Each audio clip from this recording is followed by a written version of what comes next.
Hello. Are you sometimes impatient? Do you often want to take the most direct path to get where you're going?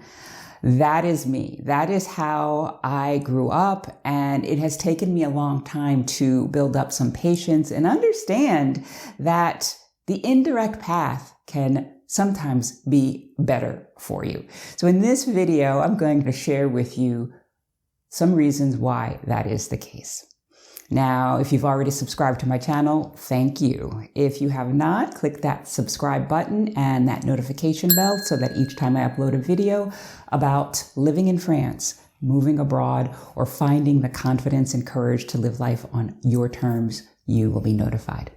My name is Patricia Brooks, and back in 2018, I left my job in the United States and I moved to the south of France. And I have been finding myself, and I have been discovering so many new things about myself and about life, and I always love to share those with you. And in this video, I am going to talk about the power of patience. Now, this is a really important element as you plan and prepare your move abroad. We can sometimes be so excited about starting a new life in a foreign country. And we can have been wanting this for years. And so we just want it to happen now. But it is really important to build a solid foundation so that when you arrive in your new country, you are better prepared to handle the challenges that will face you. Now, I want to share a story. A couple of years ago, I went on a hike with my ex-boyfriend, and he knew all of the best trails. And so he took us up this one mountain. We drove part of the way, and then we parked, and then we hiked the rest of the way. And what I realized on the way down the mountain in the car was that the road was not a straight shot. It was not a straight line. It was like this. It was windy. And I struggle with motion sickness, so the ride down was not that pleasant for me. And I started to find myself getting irritated that whoever built the road hadn't just built a road that went from point A to point B and that they had to do it windy. And then I stopped and I thought for a minute, well, why do they do that? I am not a civil engineer, so I don't know if this is true, but this is what I deduced. And it was the fact that the mountain was pretty steep. And so if they made a road that was a straight line, that road would be like this or like this, right? And it would be really hard to climb it, even in a car, because you would need a lot of horsepower. And so they built the road so it went like this so that the incline would go up gradually, making it easier to get up it and come down it. Because if you're coming down a straight shot like that, you can lose control because you're just going to be gaining momentum the whole way down. And so I came to appreciate this windy road as much as my body was not appreciating it. But it made me think about this idea that when we get so focused, we just want to already be at our destination in the quickest way possible, and that is a direct line. That doesn't always serve us well. And I share this with you because those bends in the road are preparation for us to be happier when we do arrive. So, for example, I work with women who want to move abroad, and they are really, really anxious to get there. But I take them through a process that in some ways they might not recognize is really important. I take them through a foundational process so that they understand where they are currently, why it is that they want to turn their lives upside down completely, what they want their new life to look and feel like so they have some sort of vision. And that starts to give them a basis for why they're moving abroad. If you don't take this step, you can just say, oh, I want to move abroad because I think I'll be happier there. And if you haven't done that inner work, if you haven't looked at your values, if you haven't understood your real reason for wanting to move abroad, you can find yourself living abroad and being miserable. and ricocheting back to your home country and feeling like a failure. So it's foundational to kind of take that windy path. Another reason that it is important to follow the process and while being focused, take those little detours that help you to develop and grow is that if we arrive at our goal without any hiccups or bends in the road, we have done ourselves a disservice. We have not mastered certain things that would allow us to be better off and thrive once we do arrive in our new country.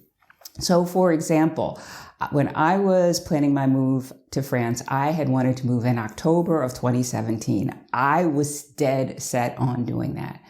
But the universe had other plans. I could not find an apartment that I could rent for a whole year. The first one that I found fell through and I started to feel disappointed. The second thing that happened was I realized that if I left my job before January of the following year, I would be out a significant bonus that could help me to stay in France longer. So I dug in and I became patient. I let go of that October date. And as soon as I did, I found an apartment that I could live in, right? But I was already saying, okay, January is the new date because I will also have this benefit.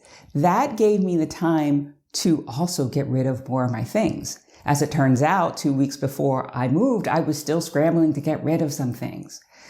So that less than straight path can serve you. The other thing that those bumps in the road or those bends in the road do for you, even if they slow you down, is that they help to develop your patience.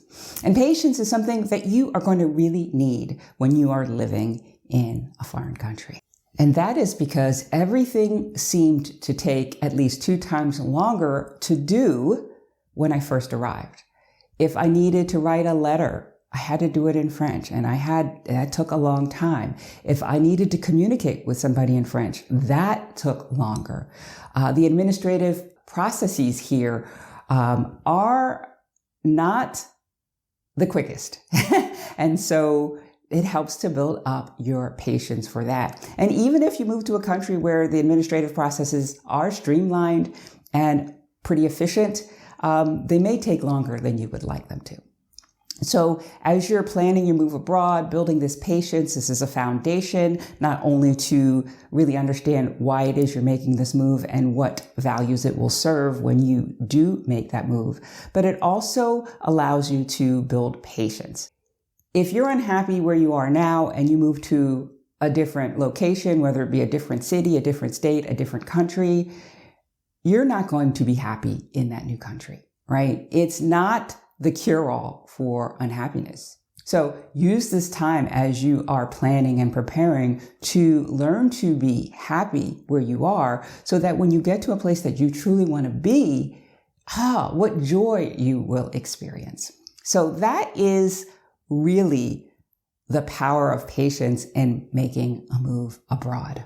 So I've said a lot here, and I have one more point that I want to discuss, but I'm curious about where you are in terms of your ability to be patient, and what keeps you from being more patient. Comment below. Now, this video came about not because of somebody I was coaching about being patient, although this is a topic that comes up on a regular basis. This came about during an interaction or as a result of an interaction I had with a business coach who was looking to find clients. So this idea that patience is powerful, or there is power in patience, is not only true for someone who wants to move abroad, but it's true for anybody, right? Because patience has power in all walks of life. So this woman, who is a business coach, reached out to me on a messaging app, and I knew her. We had spoken a couple of years earlier, and we had a pretty cordial relationship. And so she was kind of asking me about my business, And so I responded. And then a couple of days later, she responded back with another question. And I responded back. And a couple of days later, she responded with another question. And that's not how I work best. So I'm just like, it's been a long time since we've spoken. Why not let's just get on a call and I can answer all of your questions in one fell swoop. And she's like, okay. She sent me a link to her calendar. I signed up for an appointment and we were all good, or so I thought. A couple hours before we were scheduled to meet, she sends me an email and says, oh, well, I was reviewing your intake questions and it seems that you already have a business coach. Are you looking for a new one? And I said, no, I'm not. I just wanted to be able to answer all of your questions. And I thought that us having a conversation would be a good way to do that. So she replied back to my email saying, oh, well, in that case, let's postpone our appointment until you're ready to work with me. All right. Not in so many words, but that's what the gist of it was, right? And I was floored. Right? I didn't take it personally, but I couldn't believe that she chose not to meet with me for 15 minutes to better understand my business and how she potentially could even work with me in the future. I was floored that she did not see a short conversation as an opportunity to reignite our connection because it had been a couple of years since we had spoken. I was floored that she did not take that 15 minutes as an opportunity to see if we could collaborate. I work with women who want to move abroad. Some of those women want to find jobs, but some of those women want to start businesses, or some of those women want to grow businesses. And so it could have been an opportunity for me to learn more about her offer, how she helps people, and I could potentially refer to her. But that was not the case. And so the meeting didn't happen. But this all ties into the idea of impatience and being hyper-focused on reaching your goal. Going up that mountain on that straight line. It may seem like that's the best path for you, but when you've got such blinders on and you're going that straight and narrow, you may miss seeing things that could be opportunities that could ease your way. And as I've said before in other videos, I'm all about not struggling in life. I'm all about helping to make life flow, right? So there is power in patience. If you are looking to move abroad but aren't really sure if moving abroad is right for you or if you're mentally prepared, I have a quiz that you can take, and you can go to my website to take that. The other thing that I offer is a complimentary session to kind of understand where you are, where you want to be, and if working with me could help you get there sooner with a good, solid foundation. So that is all I have for you today. Be sure to check out these other videos here, and I will see you again next time. Bye for now.